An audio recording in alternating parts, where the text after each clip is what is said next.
amul problème non lii du ma ko wax off on laa koy wax Assane ma bàyyi la ak bi ci régie bi non Kagame franchement may ma jàmm tamit ok non damay révolté je me révolte Charles sonal nga ma Assane ma bàyyi la ak Amadou Pouy gis nga di xew ci plateau bi ak yeneen Assane ëpp na moom mooy réseau social bu bees bu Sénégal am.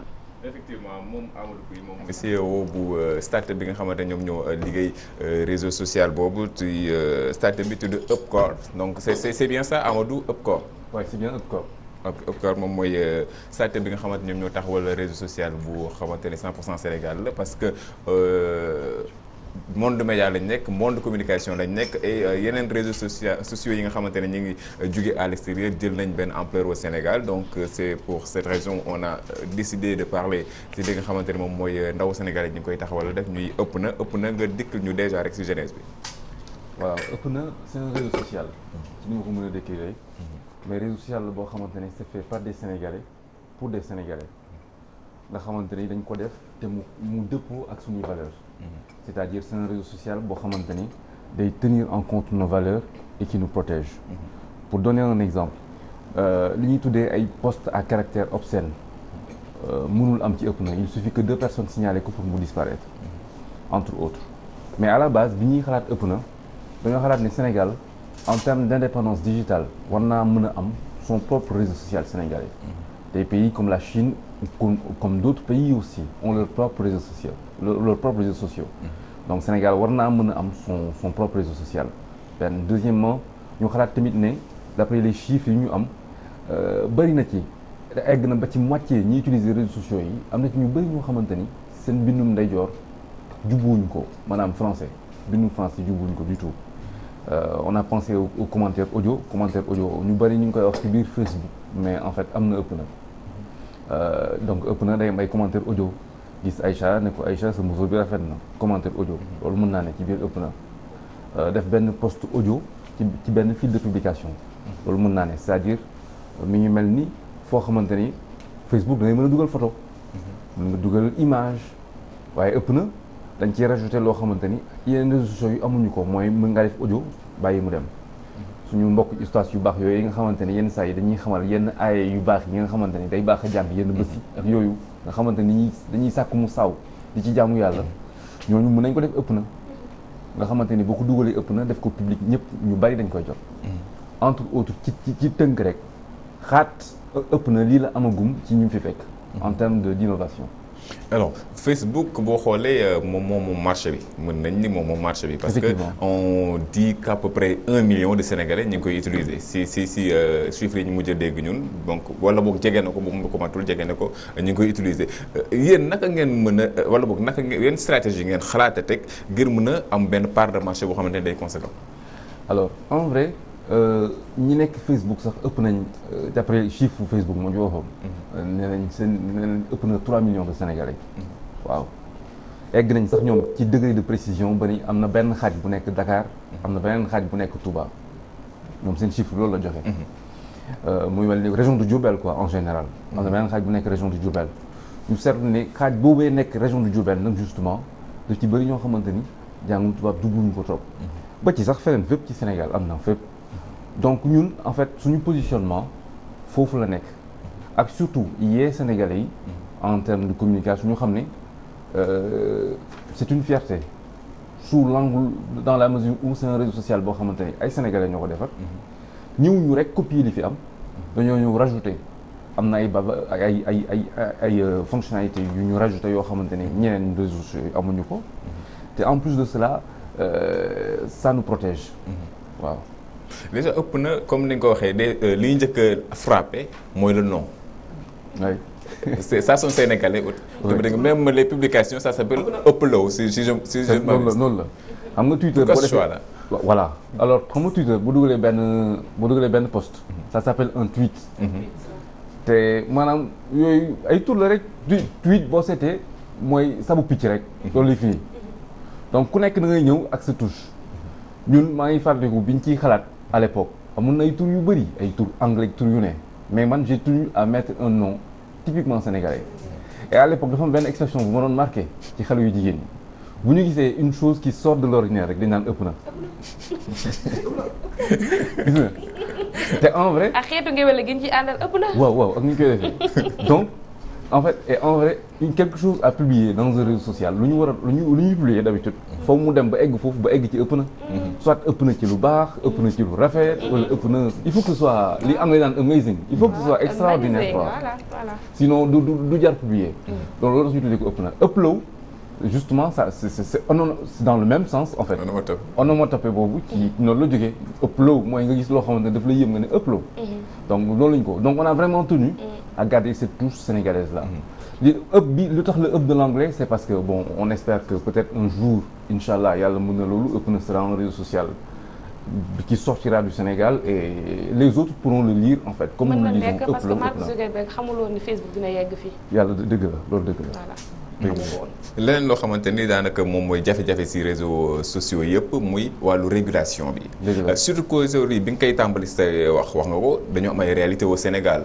on a des difficultés par exemple ak ci Facebook dañ fay gis des dérives ci yeneen réseaux yi ku ci yu ci mel ne Snapchat yu ci mel ne Instagram ay dérives yoo xam ne dañ koy si nan ngeen fexe yéen réguler loolu yëpp. ci réseaux sociaux yi en général dañuy gis ñu bari ñoo xamante ni dañuy yëkkati ay kaddu di ko teg kaddu yu ñaaw di ko teg.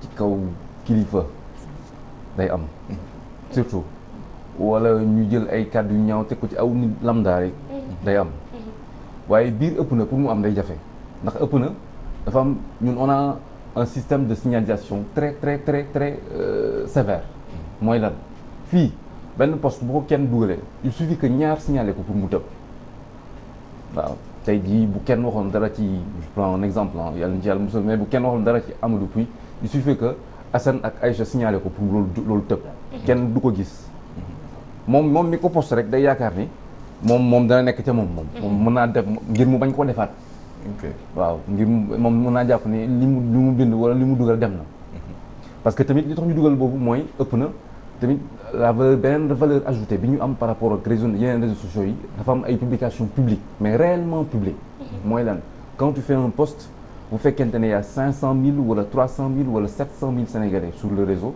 quand tu fais un post le post est visible de tous à la seconde qui suit waaw donc loolu il faut que vraiment mu am benn mécanisme de régulation bu sévère loolu bokkul jotewul dara nag ak robot yi nga xamante ni dañoo nekk ci suufu application bi di liggéey di xàmmee yenn baat yi nga xamante ni ay kàddu yu ñaaw la bu ñu ko gisee ci benn post rek éliminé ko. mais est-ce que wóor na. sous quel plan. nga dugal automatiquement rek nit visualiser ko nii. alors tu as deux possibilités. ou même plusieurs. ëpp na jox na la possibilité nga dugal benn poste boo xamante ni poste individuel la. mooy lan loolu sauvegarde la mooy sauvegarde. mooy comme ni ngay sauvegarde nit di sauvegarder photom Facebook am na ñu koy def wala feneen. wala nga def benn poste boo xamante ni sa waa famille on a créé un nouveau cercle qui s'appelle famille. te rapproché rek ñoo ko mën a gis. comme nga def beneen poste boo xamante ne say amis ñoo koy gis. ndax ami am na ëpp na toujours. comme mën nga def benn poste boo xamante ne su la neexee ñëpp a koy gis. maintenant yow miy posté yow yaay xool ndaxam li ngay posté tu veux juste les gens de ta famille ñu gis ko.